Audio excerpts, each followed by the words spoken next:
Welcome back to another episode of the What Do We Do podcast. And on today's show, I'm joined by Marty Sheedy. Marty is known around the world as Scissor Man because Marty was born with dislocated hips and walks like a pair of scissors. He's in studio today to share his amazing story with all of us. It's going to be a great show, so let's go.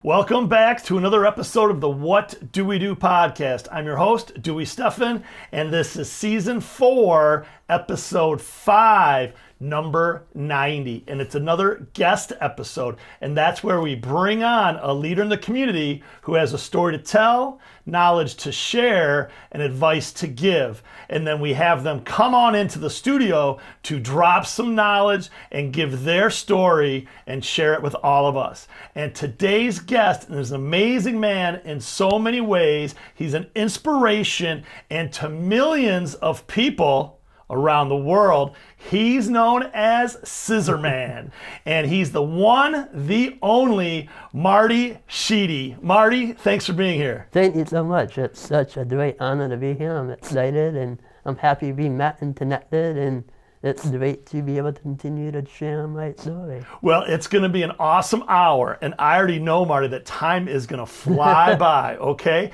And again, instead of starting slow and building up to who you are now and what's going on, we're going to get right on into it, okay? So you were born with several conditions, but rather than me get into it, I'm going to have you tell the story, and I, as you know, like to not call them diseases. I don't like to call them, anything more than just uniqueness. We all have our challenges. So, Marty, why don't you tell our audience today what it is that makes you so unique?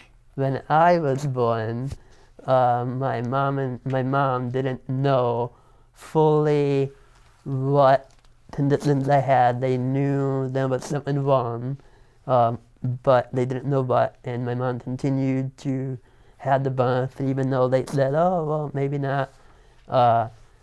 And then I was born, and they took me right away, and I was misdiagnosed with a condition called Walden-Hoffman's disease. And Walden-Hoffman's disease is a condition where they told my mom and dad I wouldn't live past the age of 2, and if I did, my body functions would slowly start to deteriorate. So that was a big shock to my parents. But they got the right diagnoses, and it was called Arthrogryposis and Prune Belly Syndrome. So Arthrogryposis is the condition of the joints and the muscles, and it affects everyone completely differently. So I had club hands when I was born. My feet were turned in and like a golf club. My joke is I can play golf with my feet. And I actually got to do that, which was fun. And then I had scoliosis. So they put a metal rod straight in my back. And then at birth, my hips were dislocated at the socket. So if I tried to walk like straight-legged, it's really hard. But then when I cross my legs and walk like a pair of scissors, I can walk and run, and I don't walk like a penguin. So that's the arthrogryposis, and it affects, they say online, 1 in every about 100,000 live births. It affects everyone completely differently. And I was lucky to find hospitals to help me with those treatments, which was the Shriners Hospital. All of the hospitals in the Detroit area told my mom and dad I wouldn't be able to walk, they wanted to amputate my legs. And we have fantastic hospitals here. So it was 1986, the time was different, technology was different, And at the time, the Shriners hospitals were like, hey, we can do this, we can do that, we did you hope, you keep walking that way, and we're not going to try to fix it, because if we did, I might not have the mobility, the surgery would be hard, and I know my life was meant to walk like a pair of scissors. So then that's the arthrogryposis. And then Prune Belly Syndrome, that's a whole nother very rare and could be degenerative condition, where it's a lack of stomach muscles in the stomach. So I had like a tummy tuck type surgery, so all the women are like, oh, I want one. And that was to help keep my organs in check.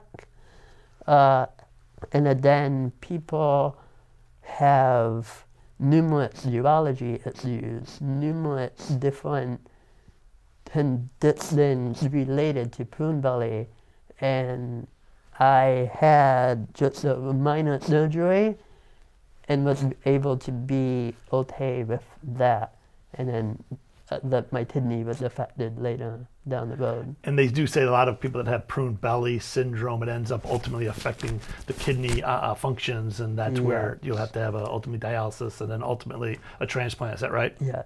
Yeah, and what we're going to do today, Marty, and you don't know this, but you're going to help with this. I decided that for this podcast, we would like to, again, give shout outs to those organizations that are helpful, that do either go above and beyond or just are able to see a problem and solve it. And so doing some research on your situation, talking to your family, talking to your friends, talking to you.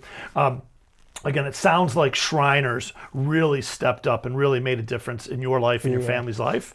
And the reason I bring that up is because Shriners is an internationally known hospital network, right? But the closest one's in Chicago, Illinois to us. We're in Metro Detroit. It sounds like that you and your family found a home at Shriners. And so maybe let's talk about Shriners a little bit and what they did for you, because I know it's important. And the reason I'll skip ahead, as a youth, growing up, you kept going back and were part of the Shriners family. And then after you were 18, and I think even to this day, you're an ambassador for Shriners. And we'll get into that a little bit later. But maybe just talk a few minutes about how Shriners works, because I think a lot of families in Metro Detroit or in cities that don't have Shriners, you might want to check it out if there's a situation that scares you.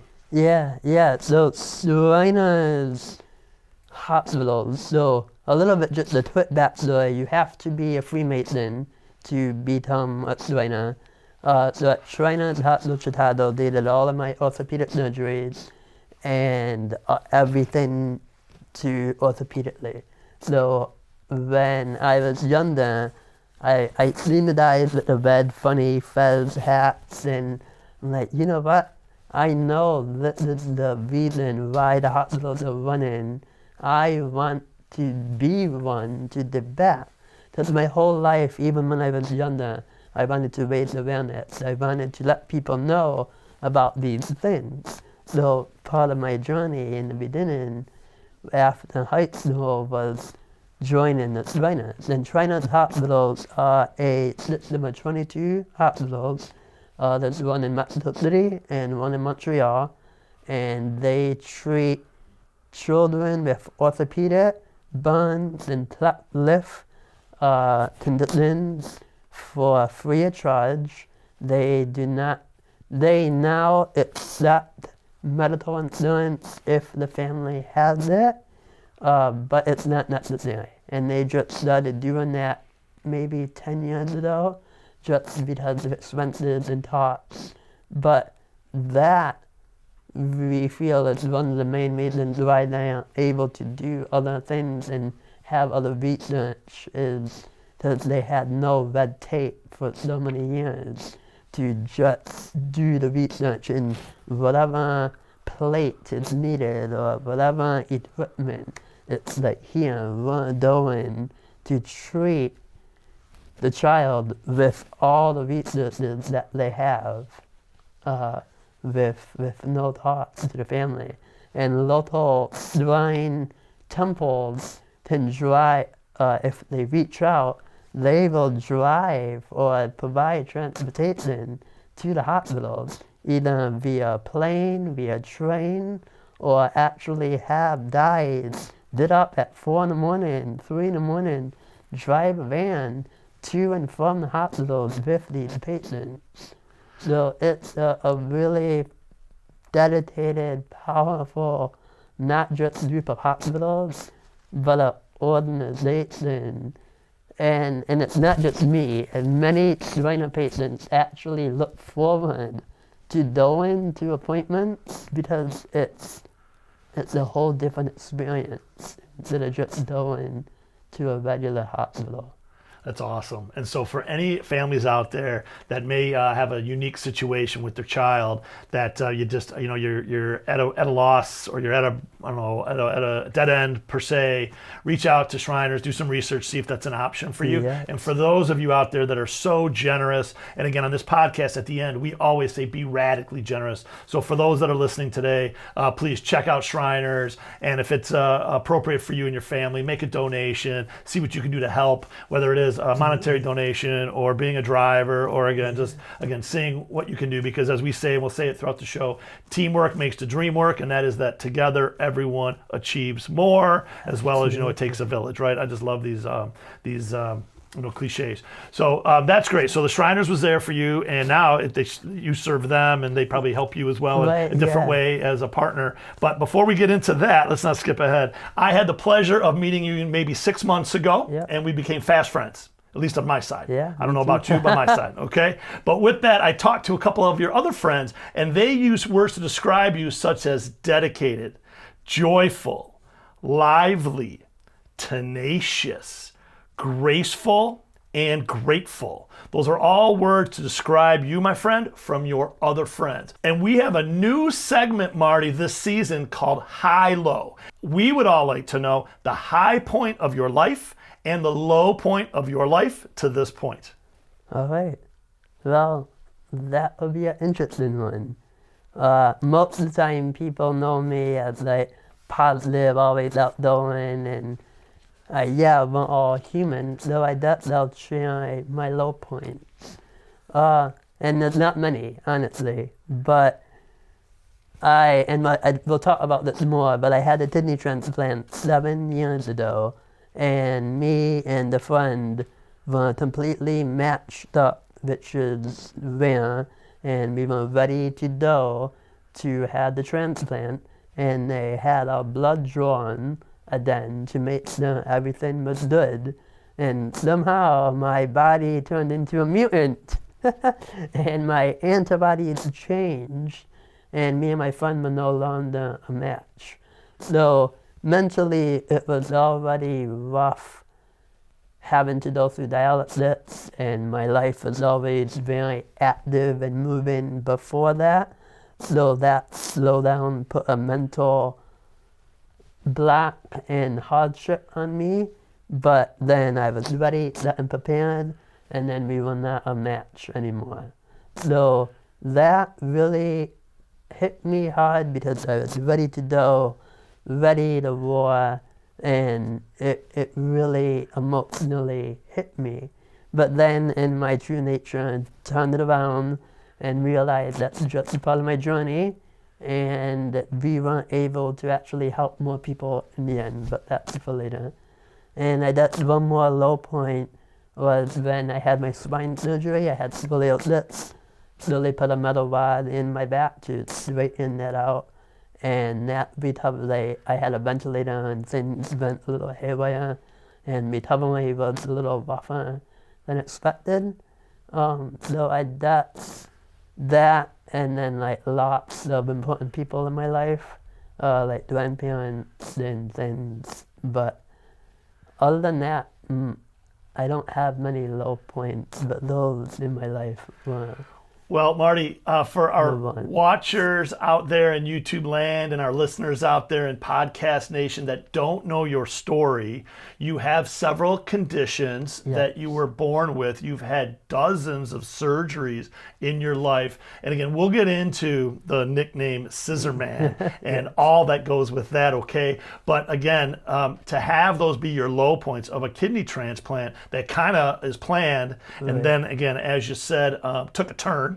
And for those out there that don't understand kidney transplant and the necessity, if you don't have that, you'll die. Yeah. So you needed a kidney transplant, or at some point you were going to die. Right. Yeah. Fair? Yeah. And so then to not have it be all set when it was all set, I can imagine not just the anxiety, but the maybe the hopelessness and the challenges and and all that goes with that. So we'll maybe get more into that as well. And then the spine surgery and the scoliosis. How long ago was that? I was in seventh grade, so late 13, 14. Okay, so you were a I was teenager. a teenager, so a much different life than. And then the kidney transplant was around 7 years ago? It was 7 years ago. Okay, Yeah, it was well- June 2nd. It was the anniversary for it. And the good news is you've had it. I know Yeah, that. So yeah. we'll get into that and share that amazing story and how that chain of events. There's always lemon turns into lemonade, Absolutely. right? Okay, so let's switch gears, my friend. All right. And again, some may say you don't have any high points. Some may say that every day is a struggle and that you should be the most negative, blaming person on the planet. And I know that that's not you at all. But let's go and give a little bit of motivation to our audience today, and let's tell them about some of the high points or the high point to your life at this point. There's a lot and many, but I've always wanted to be able to give back, so I created a nonprofit organization, and we'll talk about that more. My high point of life, it's just life itself. Every day is a new adventure. Every day I uncover more. I've always known my purpose. I know why I was born in this body, and it's a weird statement, but it is. And also, some of the high points I created the company, learning to walk, twice related. There's just been numerous high points that I can't really pick just one because they all connect in a different way. And just life, that itself is. I'm being with you. alive. I'm with you. Life is like an ongoing high point. Yeah. Right? Being able to just breathe and share with this amazing world we're in. Fair? Yeah. Yeah, I think that's So great. that would be, and my accomplishments of physical accomplishments and my health, and those are my high points of my life. Well, to, again, all the listeners out there and all the viewers out there, Marty has founded a foundation. We'll talk about that. He's also the executive director of it currently.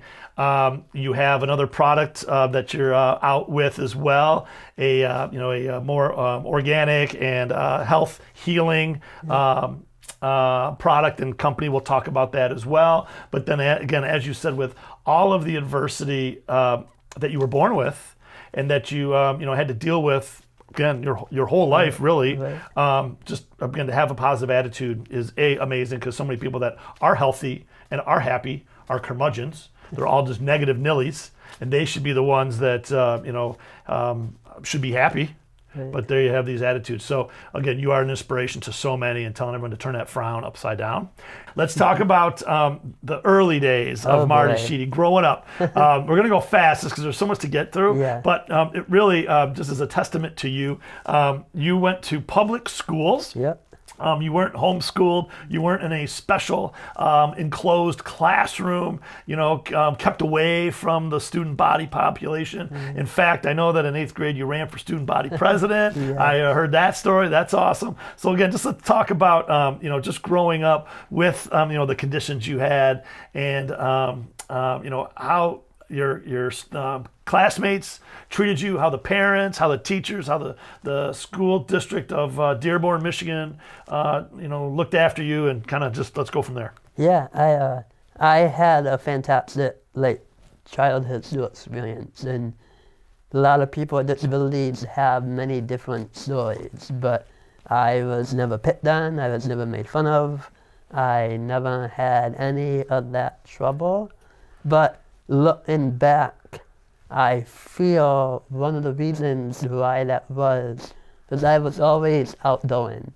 I always told people up front, hey, I walk like this because I had a condition, or I walk like this, I walk funny. And it was like curiosity killing the cat.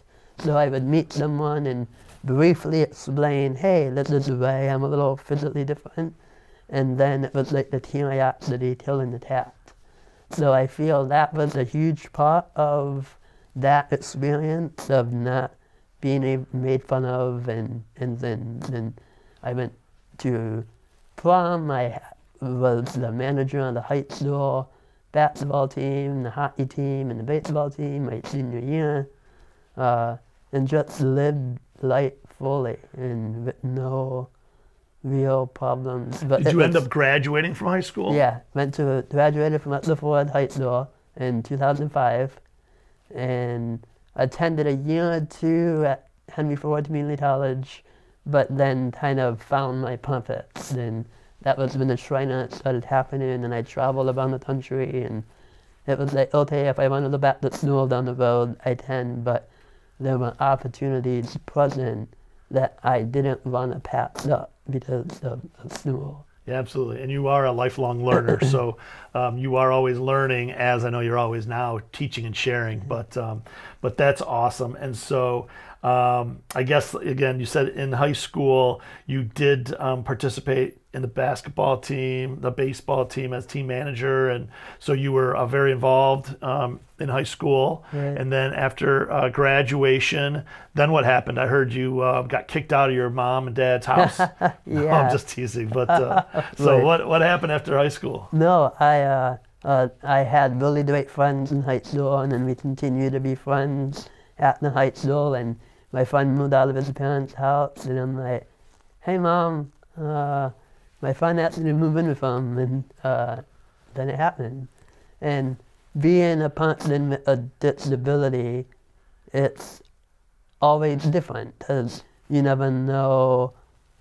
Like, I understand my parents hesitated at first because they dedicated everything to make them healthy and alive and things. So I always understood if it felt maybe overprotective or, oh, maybe watch out, and never was like, oh, just let me, because I understood that.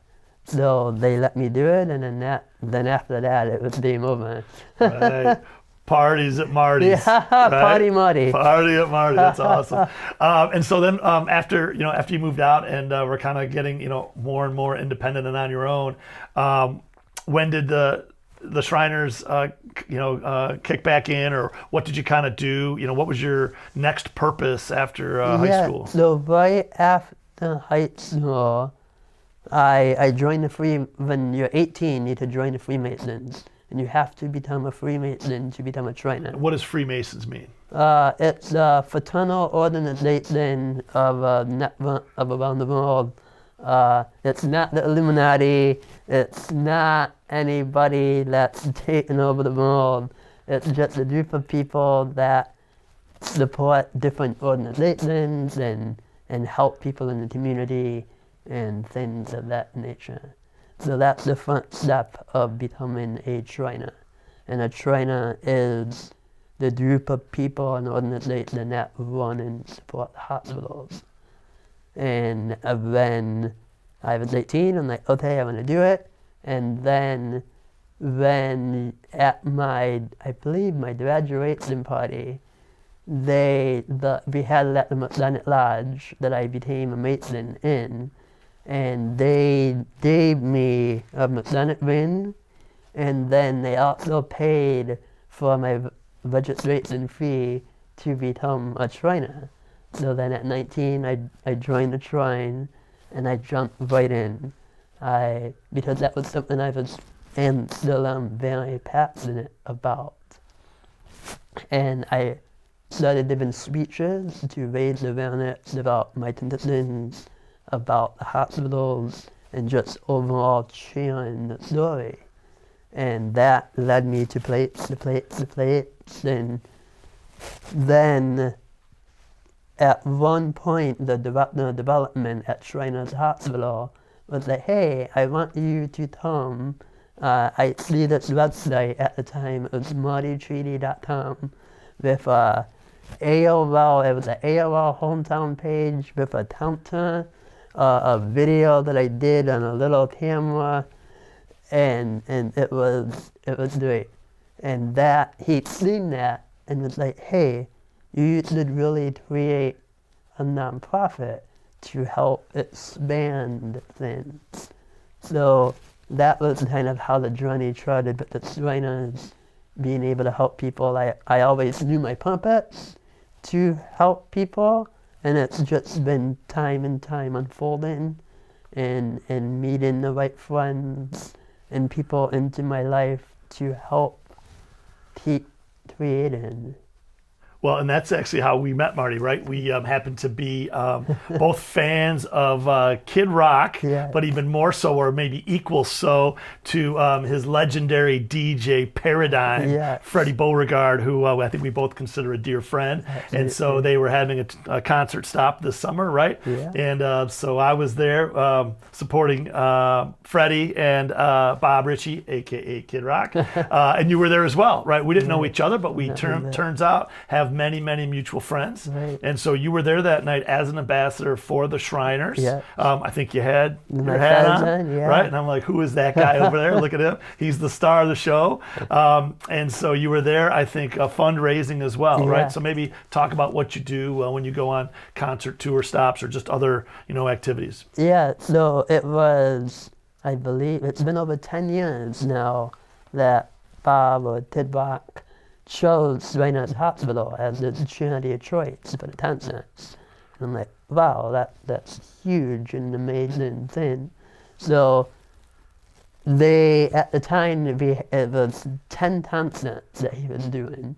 And I went to the front run, and the potentate at the time asked me to hold the guitar on stage. And I'm like, yeah, that would be amazing, I'll do that.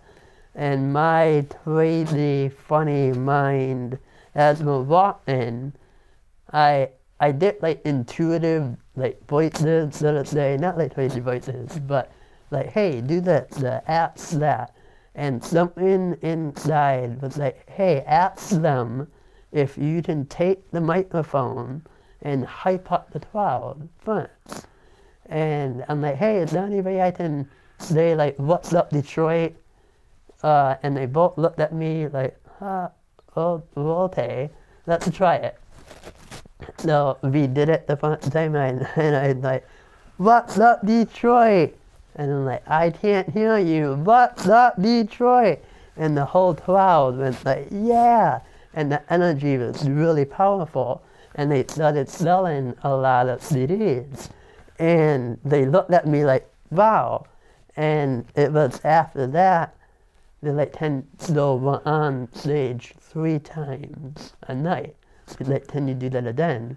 And at the end of the night, he's like, can you come and do all the shows? And it was like a dream come true. I'm like, absolutely. And I did all 10 shows. And then at the end, I knew Bob's team and his brother and people around him. So Bob's brother, Billy, invited me, say, hey, you have to meet Bob. You didn't meet him yet. So he brought me back, and I quickly thanked them for what he did for the Shriners, briefly explained my condition. And I looked at him, and I go, yeah, I'm kind of like you. You'll never meet another mother quite like me. And everyone, he jumped back, and he's like, I want my picture with you. I want my picture with you. And from that point out, the friendship started, and we've been friends ever since. So the Shriners began the friendship, but then it was outside of that it just lasted. And I heard through the grapevine that those efforts, plus other efforts, I guess we can cut to the chase, you've helped raise over $500,000 for Shriners and for other organizations with your ambassadorships. Is that right? Yeah, it's been a lot of money. I mean, that's awesome, right? It's been a blessing. Heck yeah. All right, I'm going to give another story along those same lines. I'm going to let you tell it, but have you ever heard of the Caju Cafe? Yeah. And I'm going to say before we get into it that let's give a shout out to the Caju Cafe. And we have a friend that is part owner there, and we encourage all of our friends to go and check out the Caju Cafe if you are ever in Metro Detroit. It's a great place. But tell us your Caju Cafe story. Oh man. So yeah, it was my mom's 40th birthday, and my grandpa took us there for dinner. And I've always been a huge Red Wing fan since the child, and my dad, and we're eating dinner, and my dad looks over and like, hey, I know that person. He's on TV, and then he finally hits. Like, that's the Detroit Red Wing that's in touch. So we did up, and we introduced ourselves, and he wrote on a napkin an autograph, and they just came back from Toots Draper's wedding in Canada at the time. And it was a great experience, great guy, and then me and my dad ended up going playing feather bowling. At Caju Cafe, they have a feather bowling. I don't know if they still have it, but it's like a dirt pit for people that don't know, where you roll this round disc, and you either try to do it as close to the feather or on top of the feather.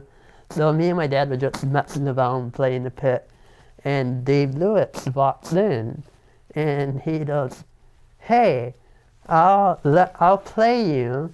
If you beat me, I'll invite you into the locker room." I'm like, "Oh, okay, that's really cool." And I think maybe 9, 10. And he's like, "Let's do it like the playoffs, that's another 3 or 4. And we're playing, and in the final round, the final war, the angels and the universe and everyone was with me died because I roll it, and the round disc literally falls on top of the feather. Like a perfect shot. It was the perfect shot on top of the feather, and we're all like, whoa. So he was like, "You can't tell the media you beat me." I told him no. Sorry, Dave, no.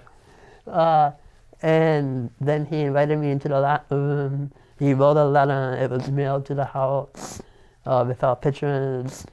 And then it was an amazing experience because I was able to build a lot of friendships and relationships at a young age with a lot of the Red Wing players.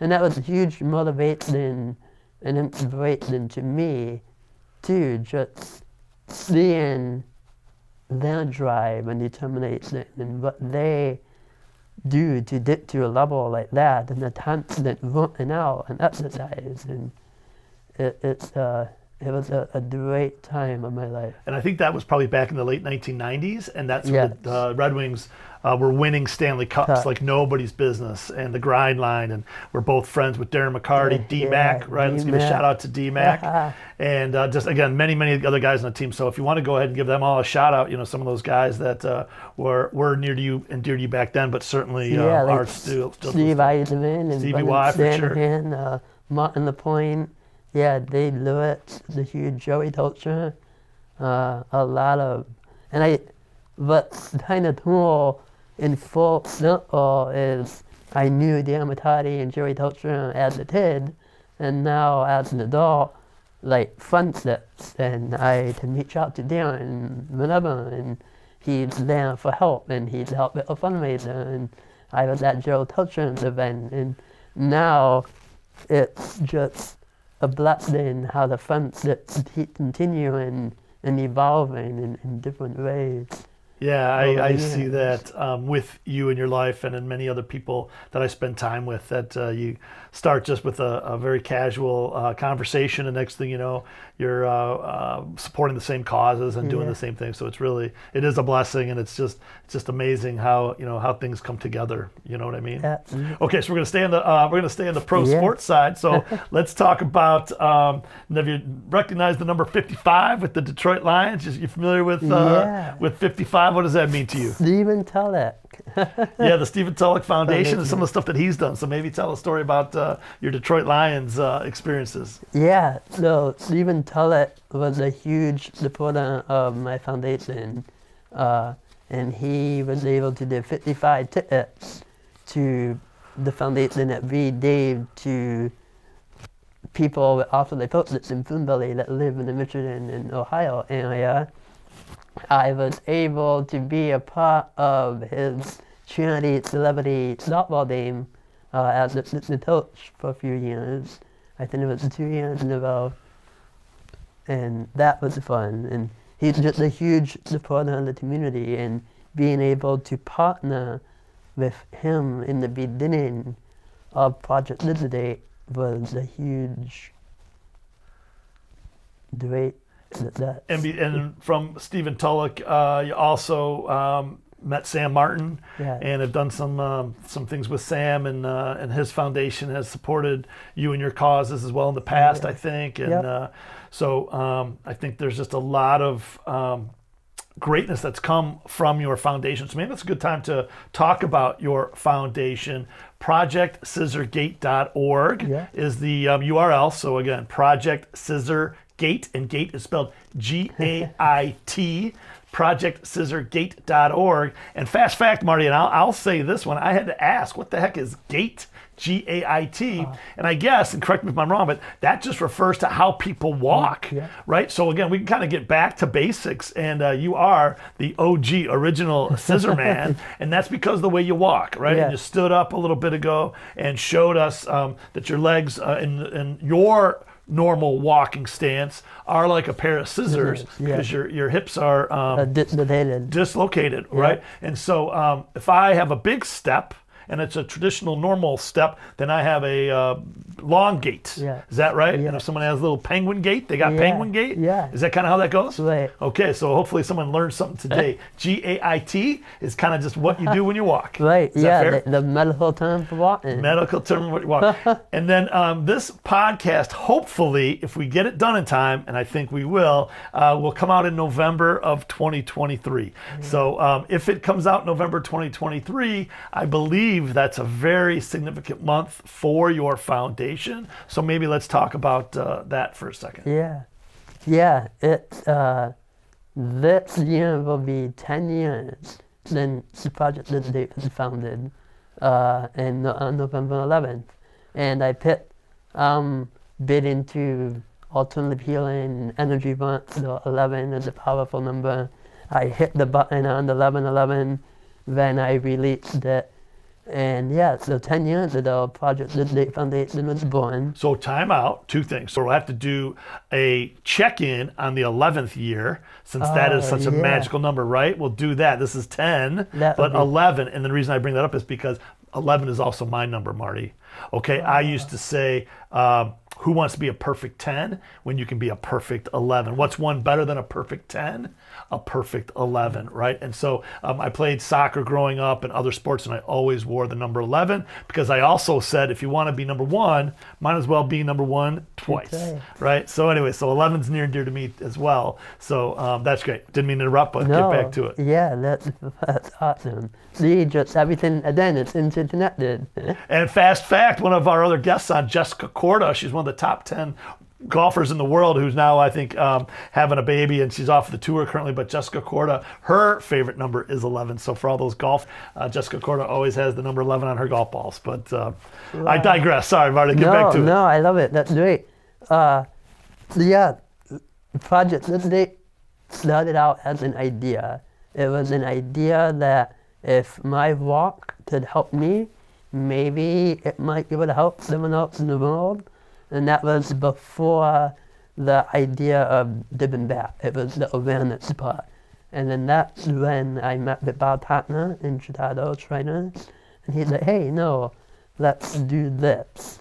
And then it just slowly evolved. I tried to do it on my own little day, and it failed and took 6 months and got it back, and it was the process. And that's one thing, just never give up. If you want to start something, keep trying and trying and trying, and if it's truly meant to be, it will work out. Because I've seen it in my life over and over again. And I was able to meet a friend, her name is Marianne, and she is now the program manager, and she's like, hey, we can do this and do it in a month and a half. And I'm like, wait, what? Like, I've been trying for this for a long time. And so it was created, and Project Scissor Foundation is now in 10 years. We've been able to do a lot we've been able to do a lot as a smaller organization because it's harder to create awareness and fundraising opportunities for, if it's not puppies, homeless people, and other well-known diseases or conditions. So I always knew it was going to be the uphill battle, but again, one step at a time, and it just keeps rolling. So one of the major accomplishments we've been able to do is 3 years in a row, we've been able to pay the registration fees for over like 200 people with arthrolyposis. So there's the annual medical conference. It's a medical community conference. So they have doctors and things, but also a lot of support things. And then at night is when everyone really supports each other through words or encouragement. So we paid for the registration fees for that, and those donations were able to come 2 years in a row from the Tidbot Foundation, and then Jimmy John. I was able to meet Jimmy John from Tidbot, and he donated $10,000, and that was used all to pay for the fees. After I had my kidney transplant, I realized, okay, this is another slow lesson that my body has to go through to learn an experience for me to help more people, to be more empathetic of the experiences that they have to deal with dialysis or the waiting for a transplant. So I met a friend in Colorado who had Prune Belly Syndrome, and at the time he was fine, didn't need a transplant. His name was Joe. And then within a year and a half, his kidney started to decline. Because at Prune Belly, things are unpredictable. In your teenage years, things, when you go through puberty, there's a lot of changes in the urinary system, so it's harder on the kidney. He had a transplant already at 2 or 3, so the kidney only lasts a certain amount of time. And so the foundation created an awareness campaign and fundraising campaign to help the family with expenses. But then through the awareness campaign, it spread enough that the local news of the Denver, Colorado picked up the story, interviewed Joe and the family, and then put me on as well. Because of that, there were 50 people that went and got tested to be a match. There were 6 or 7 potential matches, and then those people still wanted to donate kidneys and wanted to help, so they still went ahead and gave. So that's in a non-monetary way, but the foundation has been the most inside impactful. But then the monetary things of helping people with expenses and a wheelchair And you even, just for newborns and their families that have it, you'll give little care packages.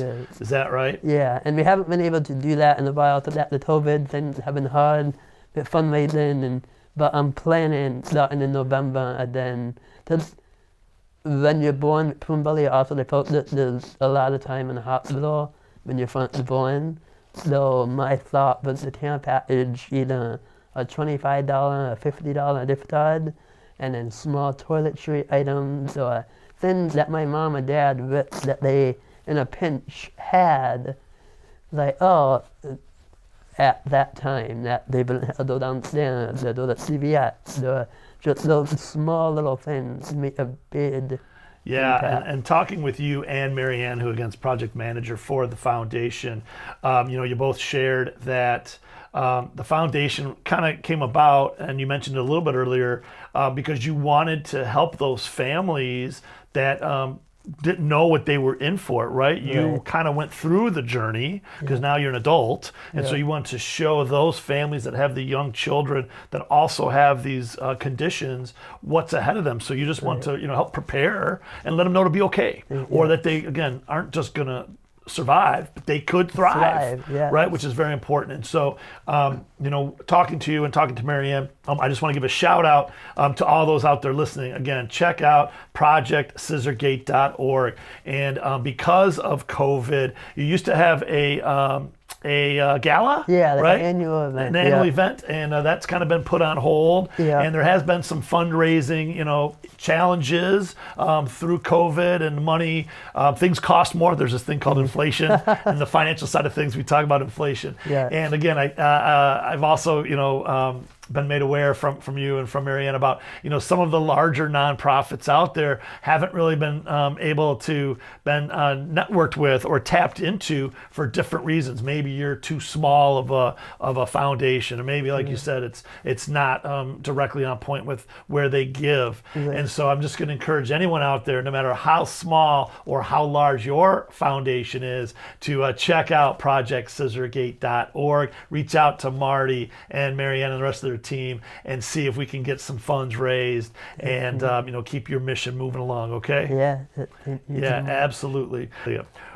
Okay, we're going to pivot now to my favorite part of the show, Marty. And this part of the show is, instead of it being called What Do We Do, we're going to pivot and call it What Marty Do. Okay, and this is a time where I'd ask you, what would you go back and tell your 18-year-old self, or tell all those other 18-year-olds out there today what they can do to live their best life? All right. Well, that's a hard one, and I thought about it. But just go out, and no matter if you have a dream, don't stop at it no matter what, because you might have roadblock after roadblock after roadblock, but some of those roadblocks might be the lessons that you have to overcome to then gain that knowledge and that strength or whatever had to be to then move forward, because I would consider them or feel like them as life lessons. So if you have a goal or a dream that you just keep going one step at a time, like that. That's awesome. And if you can't understand from listening out there, podcast world, or watching YouTube Nation, Marty is just an uplifting spirit. Everything is all smiles and always go get it. Like you said, don't let anything hold you back or nothing knock you down. If it does, get back up, dust it off, and keep moving forward. And you're just such an amazing inspiration. Absolutely. And I'm just me being me, doing what I'm supposed to be doing, fulfilling my purpose. Yeah, and that's what we've talked about before, is again, you're fulfilling your purpose. You have a purpose here, and you, I believe, want to maximize every single minute of every single day. And that's a great segue. So with what you just said about living your best life, talk about what you're doing now. You have the alphaomegahealing.com. Yeah. That's the website, and that's some of this stuff right here. So talk about, again, your next adventure, which is the alphaomegahealing.com, and everything else in your wellness journey. Yeah, so it's really exciting. I've always been interested in alternative healing. Has been a huge part of my life since a child. My grandma taught me a lot about it in the beginning, and I just kept rolling with it. And actually during high school, I actually came up with this recipe, like the original beginning recipe. And I put it away, and during COVID, we're all in our homes cleaning, reorganizing, and I found that. I found the original recipe. With new knowledge and research, I spruced it up a little bit. Then I'm like, okay, I'm gonna try this and see what happens. Because intuitively, it felt right now. And so then I made 25 samples. I posted on Facebook, non-family and friends who would like to try this. I had 80% positive comments. And with that, I'm like, okay, I'm going to keep rolling. I'm gonna keep moving forward. And that's how the sale was created. I met a friend, her name is Doris, from Life on Purpose, and they helped me to create the company and all the small logistics that's done in LLC and small business side. And I've been rocking and rolling ever since. It's a natural pain relief salve. It has no CBD, all essential oils, and it helps the different, it's like a icy hot or Bengay, but naturally. It's like an icy hot or a Bengay, but naturally. But yeah, that's fantastic. Natural. And then this was the old label, and then I'm like, okay, again, ever growing, ever evolving, and this, it felt too much like it had CBD or too much attachment to CBD, and I wanted to change up the energy of it, and now this is the new label and the new salve, and I feel it's much... Is it a little different formula? Yeah. Okay. Because I was still learning a little bit. The old formula didn't have aloe and beeswax, but now the new formula does, and it makes it a little more smoother, and the consistency is much better than it has before. And then besides this product, there's some other parts to your journey: pranic healing, energy healing, and I think you started as a patient, and then you became a student of it, went to class to learn more about it. And if I'm right now, that you're a teacher of it, right? No teaching. But no teaching yet? No. Okay, all right. Maybe that's next. Teaching at like maybe individually, but not at a class level. But I share a lot of it, but as an official teacher, maybe down the road. Okay, maybe that's what's next. Heck yeah, for Marty Sheedy. What else with it? So talk about just again your thoughts. So energy, planet healing, we have an energy field around us, and our health is kind of connected to our energy field and different energy centers. I really won't get much into it, but planet healing is basically about removing the lead energy from the body or different organs or the energy field, and then adding positive energy in, and we're able to feel people's energy field to detect where a depletion or a congestion may be. So we cleanse the energy field and then add it in. So with the self, so there's no CBD, but in the end, I add energy into the cells to enhance the properties of the essential oils. Because all the essential oils have a unique energy and property as well, but then when you energize them, it can enhance those properties. Well, for the longest time, they've talked about Western medicine and how there's too many chemicals. It's too unnatural here in the West, right? Yeah. And the procedures, the innovations in technology and medicine, certainly, again, we don't want to, talk negatively about it. They saved my life. Saved your life, right? But I've talked before on the show, my mom has a PhD in microbiology and come from a household of homeopathic healing and less is more, and let your body heal itself, and use the earth and all those around us rather than pills and manufactured drugs, to start with, right? And so I think it's really come to the forefront since COVID, and I think it's just a way of wellness, that it is more of a spiritual wellness, a organic wellness, if you want to call it that, right? Yeah, So, and it combines. Like, that's what I love about pranic healing is it's more scientific based and not as hippy dippy, so to say, as some other energy modalities that are out there. There's like engineers and doctors who are the lead teachers, so to say, of this modality. So it's like Reiki, but a different advancement of teaching the knowledge now with quantum physics and those things that we are learning. And it's cool to, in the next 10 years, I really feel that we will have more energy healers in hospitals in combining these treatments, because we as healers, we're not healing people. Like you said, the body heals itself. So through food and nutrition, it removes those blockages inside, and then with the energy, it removes those blockages, and then it all combines for full healing. So it's not like, oh yeah, don't just stop whatever you're doing, combine it, and it will be much more effective. Combine it. Yeah, that's maybe a great way to say it, instead of replace it, a compliment. Yeah. Be a compliment, right?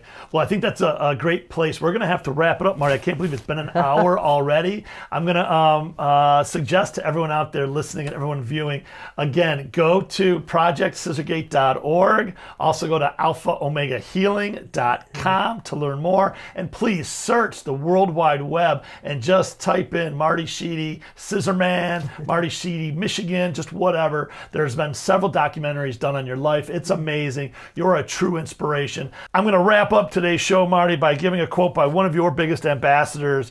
And it goes like this: he is the mission. Marty has a goal to let others with his conditions know that they cannot just survive, but thrive.